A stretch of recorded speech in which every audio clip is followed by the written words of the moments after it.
Kućanski poslovi su jedini posao koji završiš i za 5 minuta opet si na početku. Taman kažeš, evo, sve sam sredila. Okreneš se, a sudoper već ima novi zadatak. A već nije posao. Već je serija bez zadnje epizode. A najjače je kad pospremiš kuću, sve miriši, sve na mjestu. I onda netko uđe unutra kao mali tornado u tenisicama. Ali onda shvatiš da dom nije izlog.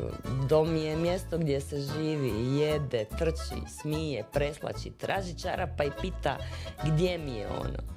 I možda ta šalica na stolu, ta jakna na stolici, ta jedna čarapa bez para nisu dokaz nereda, nego dokaz da kuća nije prazna, da ima ljudi, da ima života, da ima onog svakodnevnog kaosa koji nas nekad izludi, ali bi nam falio da ga nema.